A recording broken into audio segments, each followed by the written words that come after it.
Welcome to Trailer Geeks and Teaser Gods. I am your host, Corey Nathan. We are brought to you by the Golden Trailer Awards. We are brought to you by Brent Allen Hagel. You know him as Trailer VO Brent. And by Soundstripe, the best royalty-free music for video, ads, and film.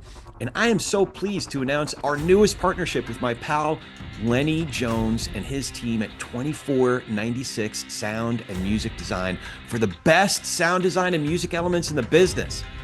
Now, today we're doing something special. We are launching basically a season within Trailer Geeks and Teaser Gods. This summer, what you're going to be hearing, we're going to be dropping episodes a little bit more frequently.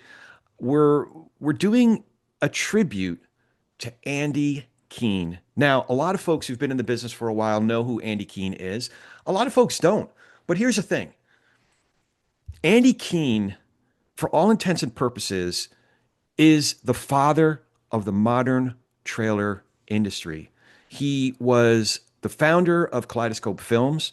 And if you trace back the roots of so many of the most influential people in the business, you can trace it back to Kaleidoscope Films.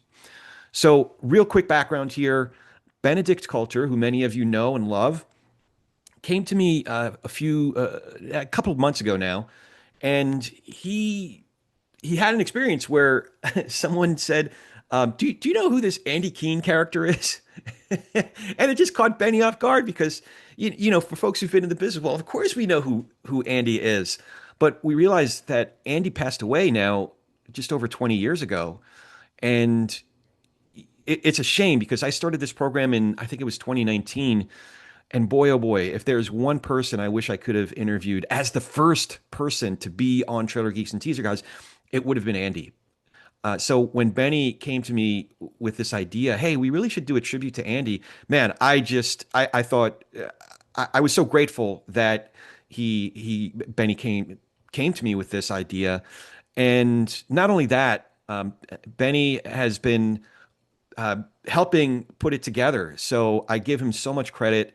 I'm so grateful to him for coming up with this idea, helping wrangle some of the folks that you're going to hear on this series.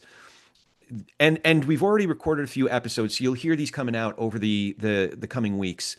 This first episode is just, I'm so grateful. A fellow named Skip Chaisson, many of you know and love. He is the first to do this with us. He was the first to record an episode as a tribute to Andy with us. And I thought it was just so apropos because Skip is still creating some of the best work in the business. He's known for, if you were to create a list of the top 10, 15, 20, 25 trailers of all time, Skip's work as an editor and a creative director and the owner of Skip Film, and now his work with Wildcard Creative, he'd be all over that list. So he is a bridge, but he started at Kaleidoscope Film. Well, he had a career leading up to that, but he really came into his own in the trailer industry at Kaleidoscope Films. So Skip is this bridge between the Kaleidoscope, this legendary company in the trailer industry, and the trailer industry of what it's become today. And he's just, by the way, if you haven't heard his episode from a few years ago when Skip came on and told his story and shared his approach to the work and stuff, it's definitely worth going back and listening to that episode. He's still such an influential figure and creative thinker and just a freaking great guy. So it's definitely worth listening to that.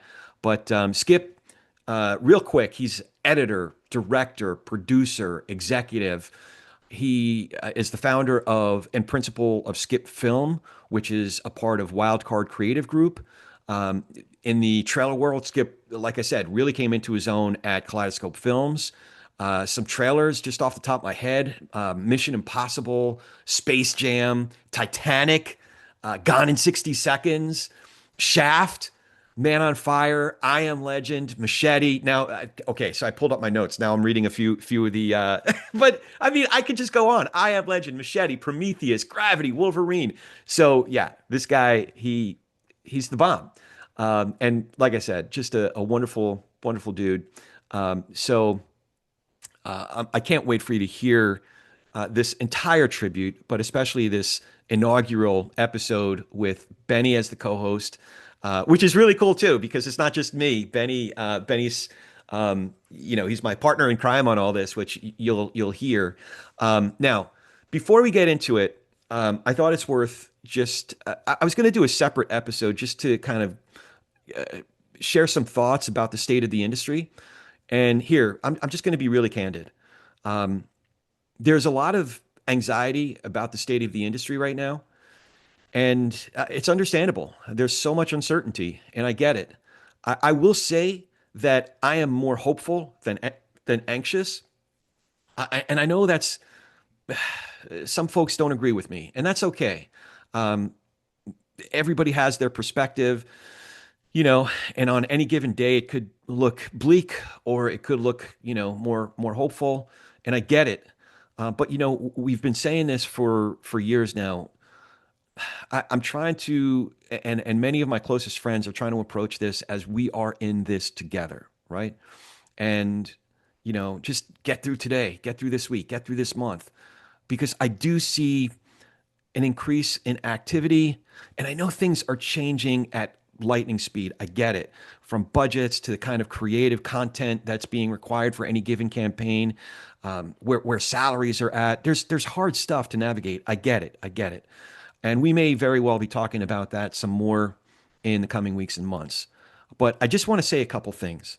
One is, if you do want to talk through the realities of the industry and your particular position, what your prospects are, how to position yourself, how things are looking, or just to bend somebody's ear, please, please, please reach out to me. Whether we know each other, whether or not. I love making new friends in the industry, and I'm not looking for doing deals or anything. I'm not saying this to do deals. I'm just saying this because we are a community, and it is a small community, and it can't hurt to make a new friend. Or if we've been friends for a while and we haven't talked for a few weeks or a few months or even a few years, reach out. It's good to reconnect. And I will share very candidly what my perspectives on the industry are, what your prospects are.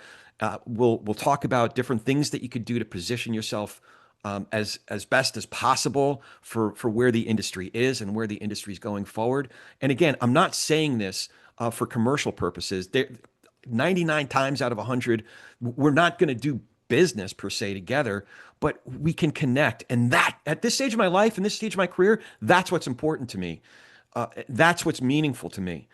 And you'll hear it in these conversations that we're having. You'll hear my connection with Benny and the joy and the warmth that we share, and each of the guests that come on. That is what keeps us going. Benny since 1977, and me since the late 90s, early 2000s, is the connections. Okay, so connect. But I just want to say two things. One, there are if you have the opportunity to be inclusive rather than exclude folks, choose the former. Be inclusive. Okay. There are some folks who are just freaking rock stars at it. My friend Helen On comes to mind. I mean, she lives and breathes. How do I include people? How do I bring people together? How do we do community together? Right. And you can think of Paul and Ashley at Cleos. They are great at it, creating special events. Tonight, I'm recording this on Thursday the 17th. Tonight, I'm going to see my buddy Joe Valero at the brewery. So that's going to be fun. And he just thought of it as a good get together. A fellow who's from the trailer industry founded this brewery, and it's great. It's going to be a great get together. And I was so tickled that he thought of me to include me in this little get together. But there have been other times when there have been other get-togethers, and candidly, I don't know if it's conscious or not, but there have been moments where people from within the industry were excluded, right? And that's just not a good feeling. So, in times like now where there's so much uncertainty, so much anxiety, if you have the opportunity to include, I say include. And listen, I'm not perfect at it either. Sometimes it just it's not top of mind for me. So I some things fall through the cracks. And if that's the case, and if you ever felt that way, I'm sorry. I really am. But I am motivated and I'm inspired by folks like Helen and Joey V and and the folks at Clio, and my friends at Golden Trailers. So many people are really great at this inclusivity thing. Let's include each other. Let's support each other. The second thing I'll say, and this is the last thing I'll say before we get into the episode, is it is rough out there, and the business, even when it's at its best, there's so much competition. There can be so much friction, and on occasion, I've seen, for the most part, I see people really supporting each other. I see healthy competition, people really admiring, being inspired by their competition, healthy competition, and pushing each other to be better creatives, better people, really. Not to make too much of it, not to be too highfalutin about it, but that's great. But on occasion, I've seen folks who say things with the intent to hurt, right? And listen, again, I've been guilty of this. I like some of you folks know, like there've been a time or two when I just freaking lost my shit. I'll just put it out there, and that not I didn't put my best self out there. So I'm saying this more for myself as an exhortation to myself. But if this resonates with you, if you have the opportunity to say something that uplifts someone, versus saying something with the intent to hurt that person, choose the former. Use our words, use our time, use our energies to uplift each other. And yeah, there's competition. Yeah, we're going to be up against each other at times. Yeah, there's even conflicts, but there are healthy in times like now. What we've been all going through the last 4 or 5, 6 years, and going forward, we're going to need each other. Even our fiercest competition, we're going to need each other.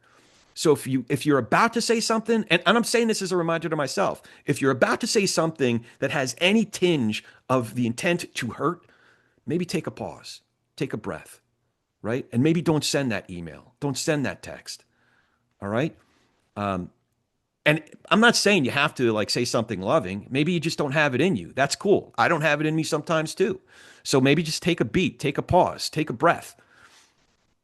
But sometimes if you do have the option, like so many people have lovingly done for me, I could tell you about a midnight phone call that I got, a midnight text that I got where somebody was just concerned about me. Man, and that means the world. That means the world. So let's choose that. Let's choose that. Let's choose inclusivity, and let's choose uplifting each other, and just take a breath, and we'll be there for each other. So that's all right. I'm going to get off my high horse. That's it. That's what I got. I am so excited about this series. This is a tribute to Andy Kuehn and the Kaleidoscope days, with Benny as the co-host and the brains behind it, and the inspiration behind it. And this week's special guest is Skip Chaisson. I hope you enjoy. I think you'll enjoy it maybe even more than but I've been having so much fun already. So enjoy.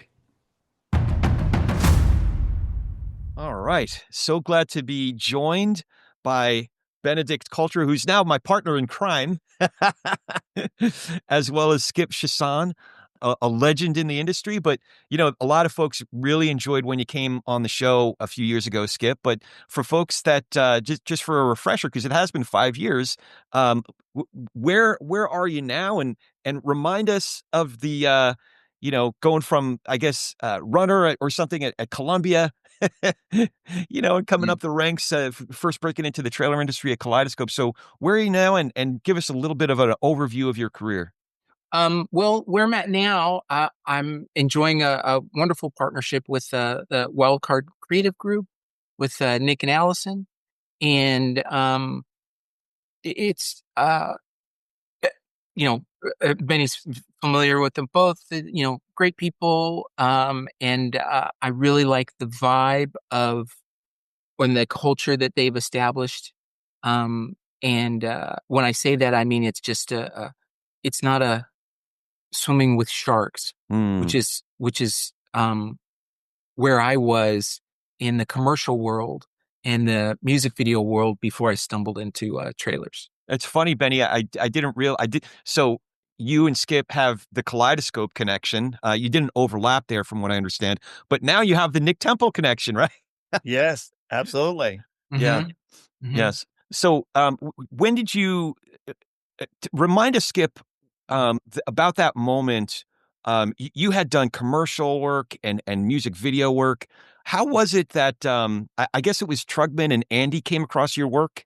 So I believe so. I was working at oddly enough, well, maybe not so oddly enough, a special effects house. Okay. And that special effects house served commercials and also music videos, but predominantly commercials and network affiliates. The gentleman was it was called Energy Entertainment or Energy Productions, and it was run by a cinematographer who really pioneered time lapse photography. So that, and I learned how to manipulate images and then composite images, and um, in a world where at the time, commercials were just, it was crazy busy, and incredibly intense. So I Mm. was also I was doing promos and doing these commercials that it seemed like every year was three or four or five things sweating to get in time for the Super Bowl.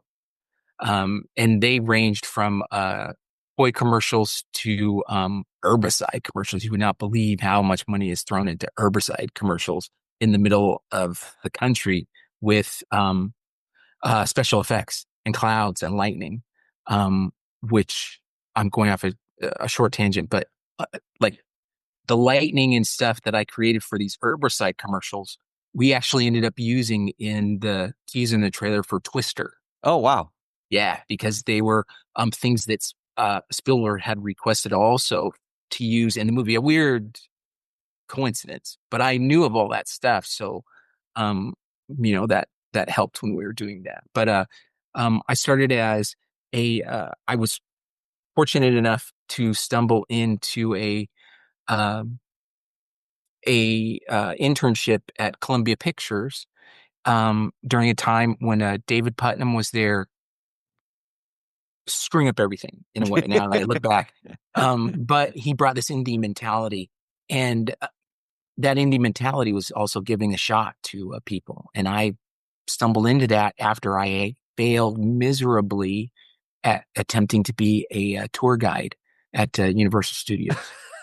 It's terrible, terrible, embarrassingly bad. But that was, the playbook that I was scratching off when I was in college. Like, okay, so Spielberg did this and he snuck onto the lot. What can I do to sneak onto the lot? And um, just see and stumble around and learn. And that was, I came across this tour guide training program and Hollywood Reporter. That's right. You had the Long Beach State connection, right?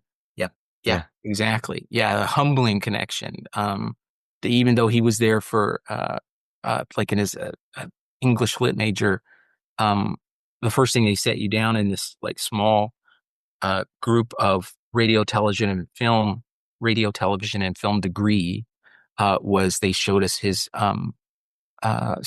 Stevens student film. I think it was Walkabout, or I can't remember it.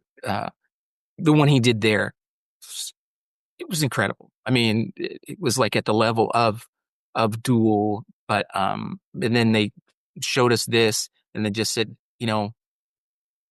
you're really not going to be able to make it. It was the weirdest pitch. Oh, wow. Yeah, just the odds of you making it are very, very small. And I hope film studios aren't necessarily doing that, because if you apply yourself, um, it's like becoming a working actor. It's not all just luck. It is an incredible amount of luck, but if you learn your craft, be a normal human being, meaning nice.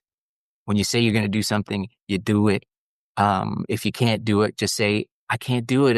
Be honest about stuff, and you'll develop a path. But anyway, yeah, that was troubling. So, at that time, I was my student films were all kung fu movies, guys, and commercials, really. So, Trailer Geeks and Teaser Gods is brought to you by 2496 Sound and Music. 2496 Sound and Music has been publishing music and sound design in Hollywood for over 2 decades. While most traditional libraries started with music first, 2496 started from the ground up, creating killer sound design elements for trailers and film campaigns. Then they started building a music catalog which matches the sound design catalog perfectly, creating a powerful blend of sound, music, and emotion. Their founder, Lenny Jones, who's a pal of mine, really good guy, he is a motion picture and television sound editor with credits on top shows including Ancient Aliens and Unsolved Mysteries. 2496's sound design can be heard on current trailer campaigns, including many of the summer's box office hits.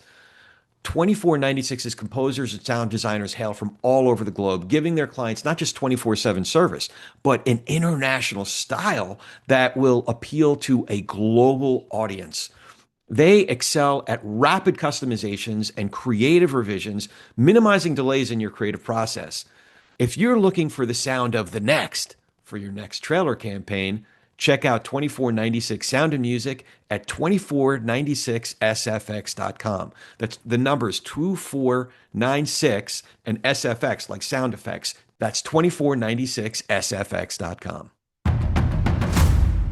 One of the coolest things about doing this program is I get to collaborate with friends of mine, not just friends, but friends who are the best at what they do, like my pal Brent Allen Hagel, Trailer VO Brent. Brent, how you doing, man? Wonderful, Corey. And I think, critics and audiences would agree to that. So do Trailer VO guys always talk that way, or do you ever break character? Would never break character. Cocktail parties, they say, hey, can you do the voice thing for us while they all drink a beer? Do you do the voice thing while you're drinking a beer?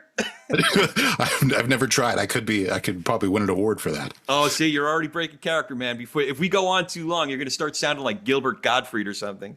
It'll be like this. Hey, it was the podcast that did it to me. Even. All right. So before we hit it, we get back to the show. How can folks find you? BrentAllenHagel.com, Brent, Allen, Hagel, Hagel.com on the interwebs and social media at Trailer VO Brent on social media. It's a great follow. Thanks, Brent, and thanks for helping out. And now back to our show. Do you remember the first time you met Andy?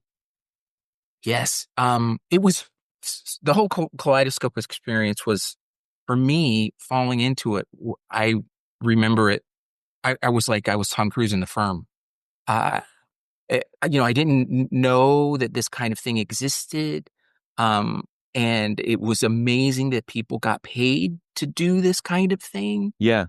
Because I was a trailer fan for so long, but I had no idea where things came from, how they came together, or that there was an actual business to it. And I met Andy. First, I thought Andy was Robert Evans, because he had this, the old Hollywood gravitas, and Benny, remember, the old Kaleidoscope was like in the heart of old, like Hollywood. So he just had this, I want to say, effortless, dry humor that caught me so off guard. And I really did think for a second, I was like, oh my gosh, is that Robert Evans? Because he had the cool hair and everything. And the voice was like so deep and kind of made you kind of rumble me, because I was incredibly nervous. The first 3 or 4 months, I was a kid in a candy store, and at the same time, really, really nervous. And who knew who was going to walk around the corner? And then when I met Andy, it was after the fact. I first met Mark Trugman and Steve Panama, and Jeff Warner, and it was so overwhelming, and they were so confident. I thought it was just going to be, because I had cobbled together like a little 3/4-inch tape and tried to get it to a couple of different places, and I was like, I think nothing ever went farther than the receptionist desk. Okay. And so, as I was sitting there with those guys, I realized that, they're just gonna straight up offer me a job, and just out of the blue, it was amazing. So I was like in the firm. They're gonna do this, they're gonna do this, and you just get overtime, and you don't have to fight for it because you're gonna be really busy. And they kind of all said it like a wink. It was really funny. Like, oh yeah, there'll be overtime somewhere, and kind of laughed. So after that, I was walking out, and Andy, I think, was leaving or something, and then I came across him, And he just gave me one of those like, "Hey kid," and I think he called me kid for ever, you know. And it was really, I just found it was just really endearing. Between those guys, it was just this vibe that I had imagined when I was in college. But I was fortunate enough to get jobs, but they were all in television or first run syndication. Or I worked a lot on TV shows. I met a lot of people there, but it was just a different, it wasn't this film experience, which truly I still say to this day. I mean, trailer editors are filmmakers. They're making short films, and so they are independent filmmakers. What do I have? What can I work with? And I'll use whatever I can and figure it out. So, Benny, I'm curious if you had a similar impression when you first met Andy. Yeah, it was fun. I was listening to Skip, and I thought, wow, this is really, exactly how I felt. I joined Kaleidoscope when, as Skip said, they were in the heart of Hollywood on Seward Street, and similarly, I had not met Andy. Was not the first person I met. I met Jeff Smith and Vince Arcurus, they're the ones who interviewed me, mm, and then I got the job, and I got to go upstairs. Steve Panama was down the hall where Trugman eventually ended up. And so he had a smaller office. So I met Steve Panama. And then I had to go and meet the other owner, whose name was Dan Davis, who was in where Panama's office ended up. And the guy in his office had a execution chair, like an electric chair, oh, and like an old electric chair with a thing hanging over your head. And I had to sit in that chair. And I was like, "Oh my God, this is so weird." And his name Dan Davis was the other owner, and he was a cool and interesting guy, and then very intimidating. And then he said, "Well, you got to meet Andy." And so I went down the steps to Andy's office, which was very colorful. And just as Skip said, Andy looked like a 1940s movie star, right? He was tanned. He had this little gold chain, had this raspy voice, and was incredibly good looking and intimidating. Mm. But at the same time, had that warmth that yeah. made you feel comfortable right away. And that was my first impression. My God, this guy's a movie star. Mhm. And just as Skip was saying also is that, he had this ability to make you feel comfortable. And for me, hopeful, I knew nothing about the movie business. I had come to the States to be a musician and play music for a year. And then that kind of I ended up through circumstances working as a runner at Kaleidoscope and working my way up. But my first impression was, wow, this is a movie star. Yeah. So another thing I was curious about was both of your creative development. To Skip, I remember you saying that you were actually maybe not even realizing that you were studying some of Benny's work because he had come before you. Mhm. I don't think you guys overlapped at Kaleidoscope. Am I right? The only overlap, remember, the overlap was I was like, "Hey, we're gonna go have this lunch," and it was like a lunch between all the editors and everybody and the people that worked at Kaleidoscope, uh, for Benny leaving, and Oh, I was sitting in the back. Yeah, Oh yeah, that's right. That's right. yeah, I can't remember that restaurant. But anyway, that was the point of the crossover, which I still really didn't understand. so it was Um, almost literally a passing of the torch. Yes. I Yes. guess my torch was tiny, tiny, maybe a mask. Yeah, That's yeah. funny. I'm curious though. So I never had the pleasure of meeting Andy, but I understand that he was like a creative genius. And with both of your careers, um, you've had such an impact, each of you, on the industry, but also the art of making trailers. Right. I'm curious what impact Andy specifically had on each of your creative development and approach to the work. I can go just very small. I didn't understand what the 1,000-foot view meant. People had said that a couple of times, and I still didn't really understand what that meant and the necessity of it. I can look back now and see how that was with Andy. I didn't have that, like, in the edit bay or anything, unless it was a real personal client of his. It was very small, but the few times that he did come in, it would be his ability to look at it away from being in the trenches where I would be with the other principals or whomever it was. And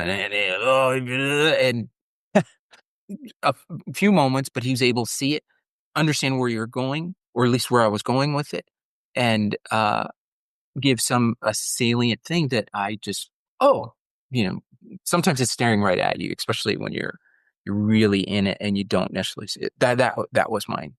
And they wasn't specific, but it was really something that cut to the quick really fast. Here's this, and it was just amazing that he could look at something once or twice and really hone in on whatever that was, or to make it better, or make a turn, or I see what you're doing here. You keep on going.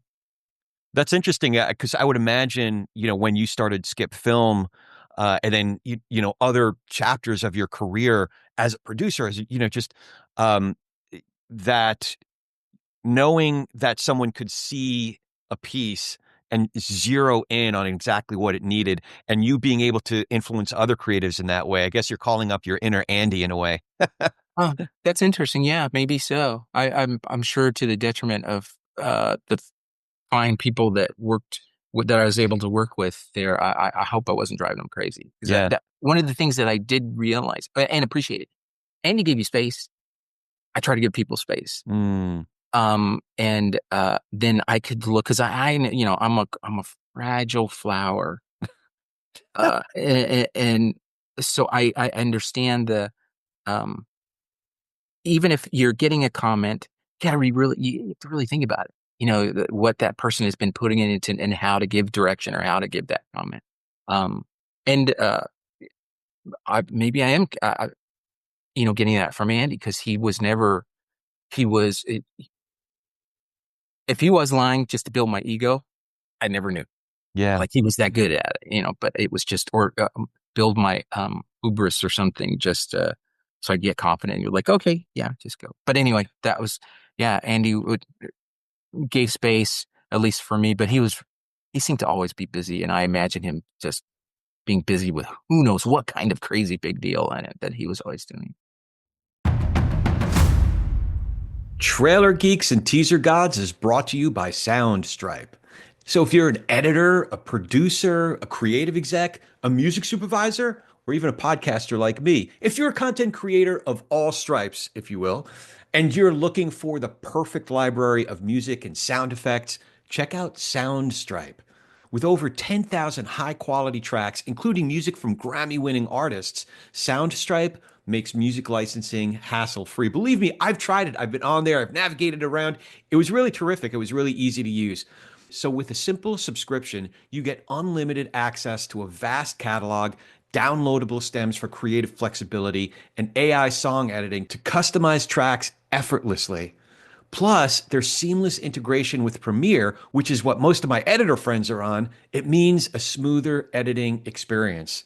If you're ready to level up your production game with properly licensed, high-quality music and sound effects, head over to soundstripe.com/trailergeeks and save 10% with code TRAILERGEEKS.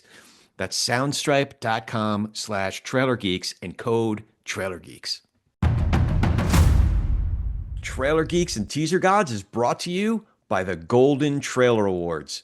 For folks who are just starting to get plugged in, the GTAs is an unconventional ceremony that honors excellence in feature film trailers, teasers, and movie marketing.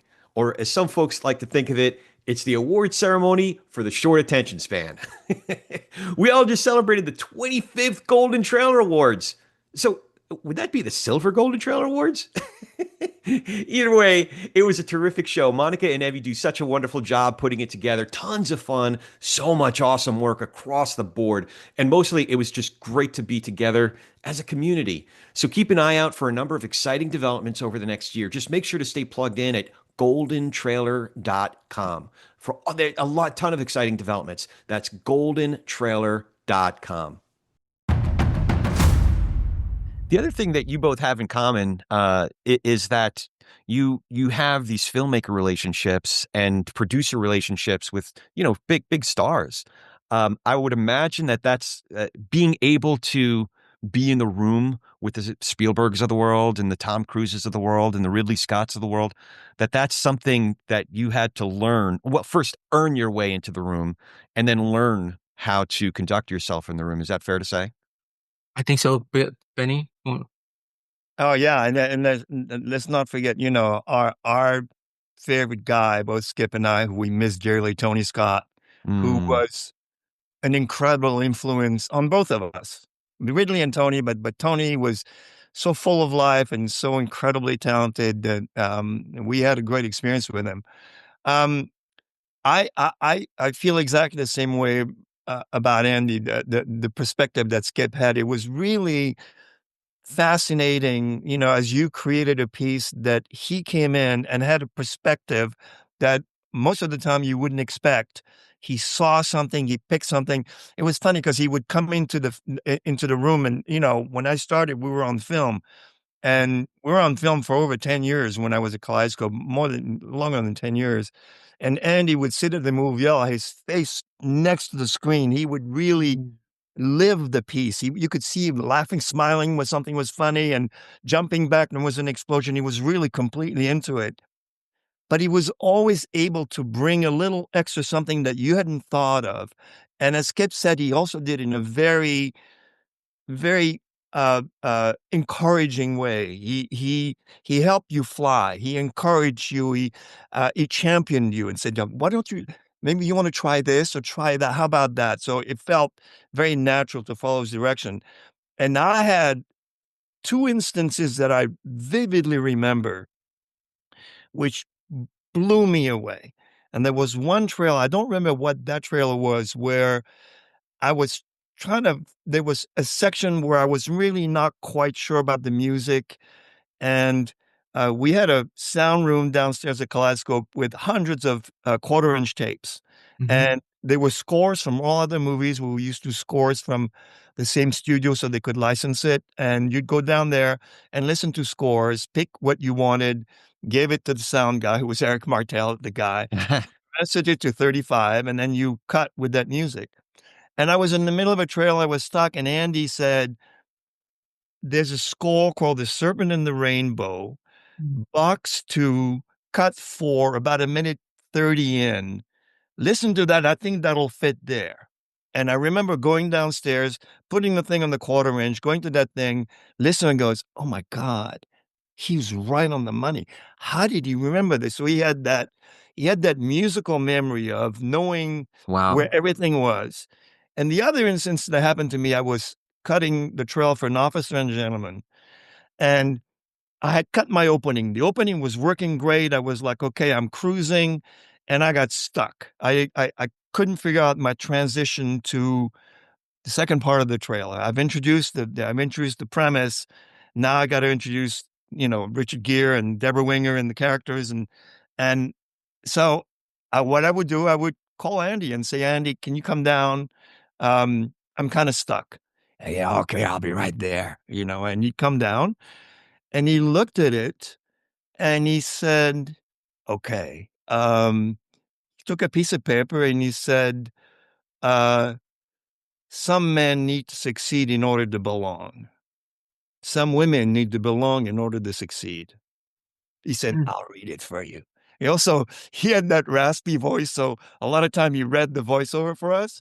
"I'll go read it for you." And he went in there, and that was it. Wow. It's like, oh my God. So he had that vision of knowing exactly what to do. But I think also, as Skip said, he knew how to champion our talents. Um, I don't think that I knew, apparently, I think Skip didn't know either, the kind of talent that we had inside of us. And he unearthed it. He Mm. revealed it for us. And the more he championed us, the more confident we felt to explore in these areas that we were good at. Yeah. I got a couple more questions. One is more of a big picture question. You both started a Kaleidoscope Film. You both started your own companies, and have had these other endeavors, seen other trailer companies. I'm curious what your perspective is on the influence and impact that Andy had on the trailer industry as a whole? Well, I think he created a business out of something.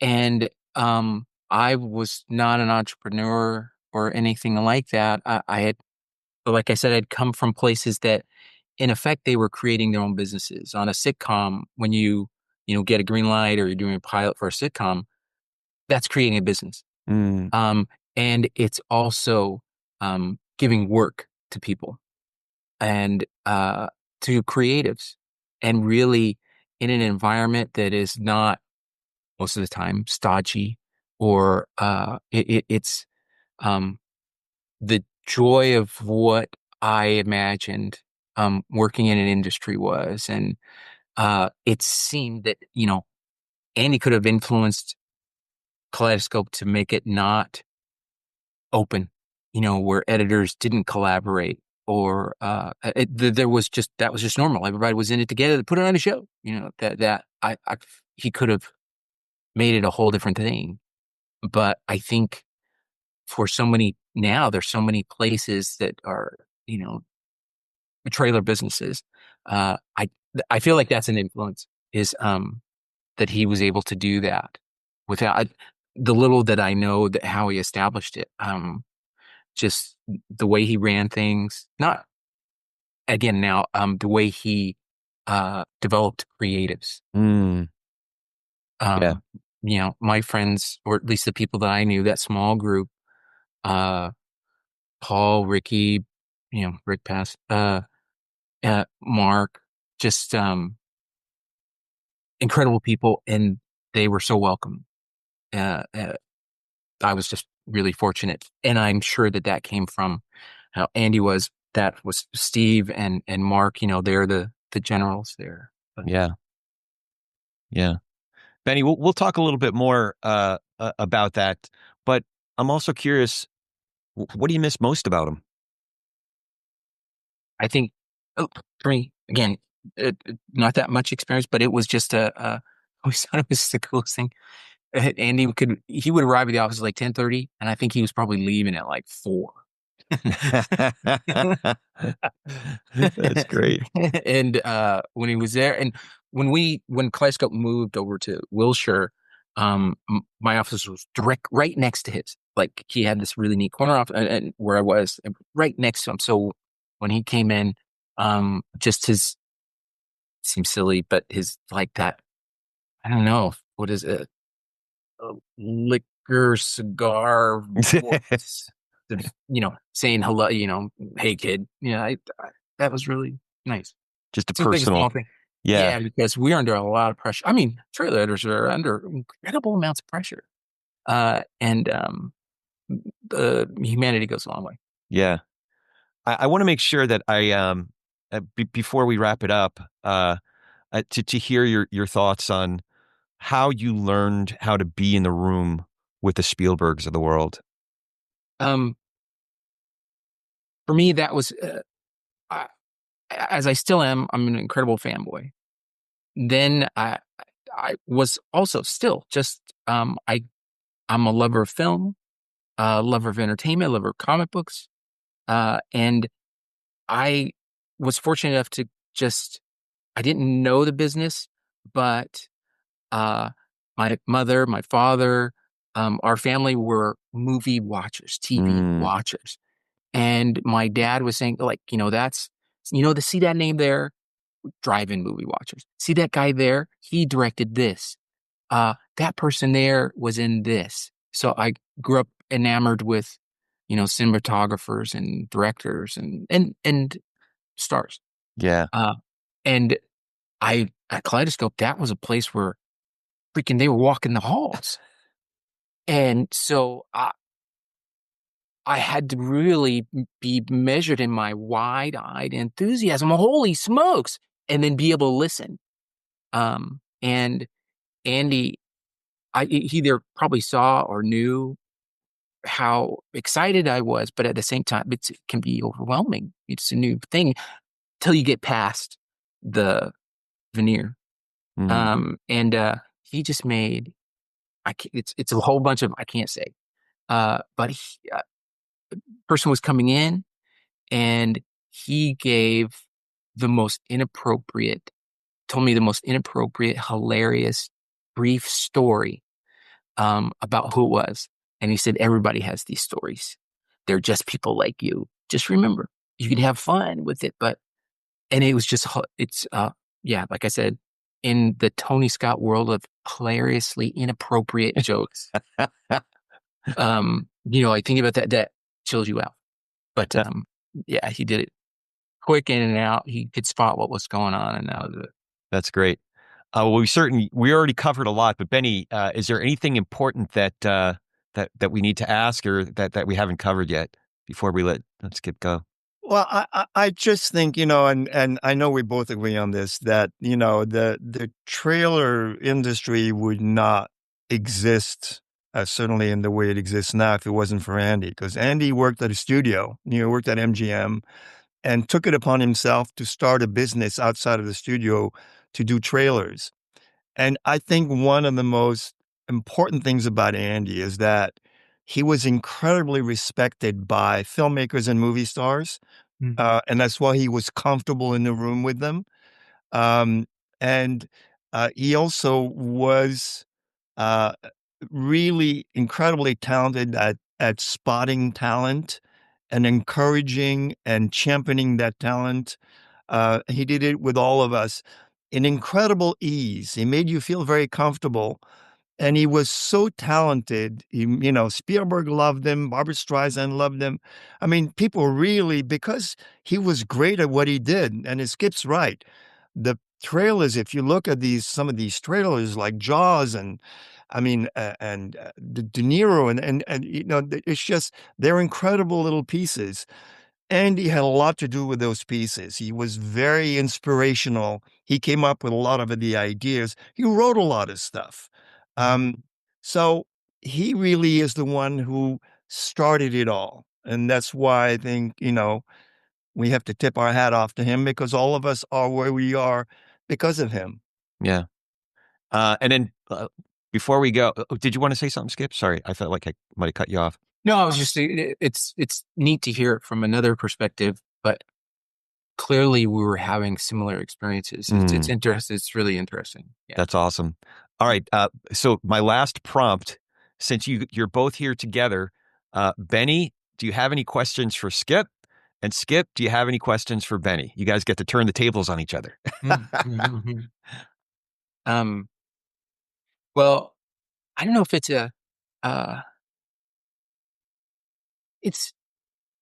it is interesting. I can't remember who it was that asked me, because, with Skip Film, I'd always thought of it as what was happening over with me at Kaleidoscope was, in addition to trailers, I was started to do and cut scenes. And one of the first things I learned was the financial model is different. And I knew that. But there is a time frame and a longevity to starting a show or starting a feature. But I always thought that the key would be being able to work on all phases of it. In this room, be doing advertising. In this room, be working on whatever the content is or creating that content. And I guess that was a big deal, a different way of thinking when it started to Skip Film. But now with content and everything, I wonder if, Benny, if you see that as just the norm. Diversifying back then was the diversification was, oh, okay, we'll also do posters. And I like that because I always draw graphic influence and inspiration from posters and artwork. And I wanted to be a comic book artist. And so at that, I draw inspiration from those things. But Benny's created a number of just how many people can create companies that are all freaking successful. And, Benny's had that. I always wonder when you're going into something, what's that little spark or where you see, oh, I can do this or I can do that. It's curious. I think it's just the evolution of marketing as it presented itself. Like, okay, that we went from longer trailers, shorter trailers, and we were in theaters, and we ended up on YouTube, and then we ended up online, and we ended up on tablets, and um, I just always wanted to embrace the new forms of marketing that presented themselves to us, and now there's home entertainment and social and digital. And, I had a long conversation with Josh Goldstein when he was president of marketing at Warner Brothers just a year ago. And he explained to me how the studio ran the campaign from beginning to end, trying to, take advantage of every step. I personally found really interesting. I find that social and digital is a completely different format, and it's a new form of art. It's a different way to present a piece. So it's a different challenge, and I always enjoy a different challenge. So it's been basically more to be accommodating with the trends of where the marketing is going and making sure that you stay relevant by being able to do it all, and I didn't want to be just limited to, well, we only do theatrical or we only do print or we do this. Now we do it all. And, I've been very fortunate to associate myself with teams that I look at what they do. I mean, we brought a guy on a couple of years ago that did home entertainment, and I all thought, oh, home entertainment is kind of like, not as glamorous as theatrical. Well, there's great stuff and there's great clients and there's great art and it's just a different presentation. So I've just kind of followed the trend of where the marketing is going. So now my question to you is, because I was always blown away, Skip, by the pieces that you created, where was how did you find the music? Because you always found it was always original, the pieces of music you found. Were you a music lover growing up? Because you seem to really have great knowledge Mm. about cues that somebody maybe would not think of. Well, it's interesting.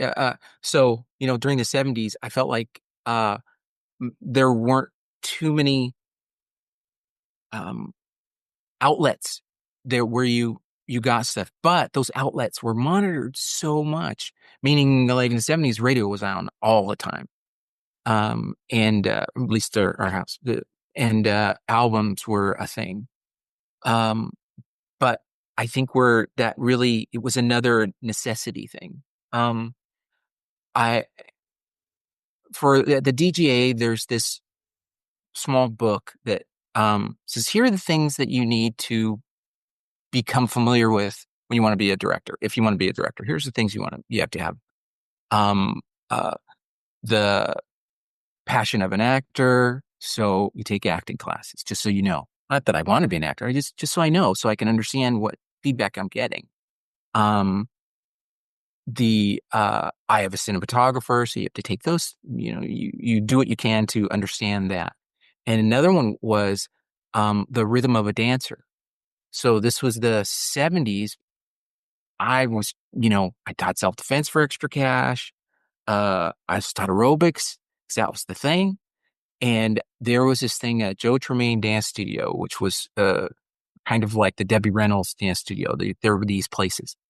And they had tryouts for uh, uh, scholarships, kind of like on Fame, people coming on and doing this. And so I said, well, okay, this is my opportunity. I can do it. I don't know. So I staggered in to this dance studio right down the street from Universal, big time thing, and tried out for the scholarship because I didn't have any cash. I couldn't take it. I couldn't pay for this stuff. And lo and behold, I got the scholarship. So that meant I was learning about dance and hearing music and hearing all those things and hearing not just the one thing of music, but the peaks and valleys and how those peaks and valleys repeated and then how they had more and then how to illustrate those things through movement. And that I'd been choreographing some fight scenes, in small indies and stuff. And I learned that the rhythm and timing, I believe, relates to all that stuff. So it allowed me to hear all these different pieces of music. So that was just that they were out there and other things, other genres, but those genres, just because it was one genre doesn't mean you can't relate to it. So because of that dance scholarship, I really started just being aware of all this different types of music, but not just, when I say types, I mean the long version, the extended version that was just on this album that was in the back. That I was like, wow. And then I started remembering those things as montages, because these dance instructors were taking one section of the B side of a 45, and wow, they're telling a story in it through dance and everything. And I wasn't that great, but it's something that stuck with me for a long time. And so, it's funny, you were talking about going downstairs with all this wealth of scores and everything and knowing where that was. Paul Rollins in the middle of the day would say, "Hey, I'm going to go listen to music." And for us, that meant going up to Sunset Plaza, right? And just walking through CDs and all the different CDs, and then buying those things and buying all these CDs. And that was our thing. So I related to Paul because of that. And then we just started doing it. And I knew to look for different things because of that dance training. That's really cool. Well, fellas, for what it's worth, I like I said, I didn't have the pleasure of getting to know Andy, but I suspect from what I do know about him that he would have loved sitting in on this conversation between you two creative geniuses and great contributors to the trailer industry. So, Skip, thank you so much for doing this. Benny, you and I will talk again. Yeah, seriously, man, I really appreciate you taking the time, Skip. Thanks. It's a pleasure. Thank you, guys. Good to see you, Absolutely. Skip. Nice to see you. Hey, Ben. See you later, Cord. See ya. All right. That was awesome. I hope you had as much fun as I did. Wasn't that great? Hearing about Andy Kuehn, the Kaleidoscope days, listening to Skip and Benny together was just special. So we're going to keep doing this. There's more folks from those Kaleidoscope days that remember Andy. He deserves the tribute. So we're going to make a little mini season out of it. But for now, as always, please remember to rate this show, give us a review, write the review. It really does help. Wherever you get your podcasts, it helps in the rankings so others can learn about the trailer industry, the history of the trailer industry, the art of trailer making. Follow us on all the socials. I am at Corey S. Nathan. That's at Corey, S as in Sam, Nathan, at Corey S. Nathan. And check out our awesome sponsors, 2496 Sound and Music Design, for the best sound design and music elements in the business. The Golden Trailer Awards, Brent Allen Hagel, you know him as Trailer VO Brent, and Soundstripe, the best royalty-free music for video, ads, and film. Really grateful to all those folks for helping us keep the lights on and do special programs like these. Thanks again for joining us, sincerely. Now go do some inspired work.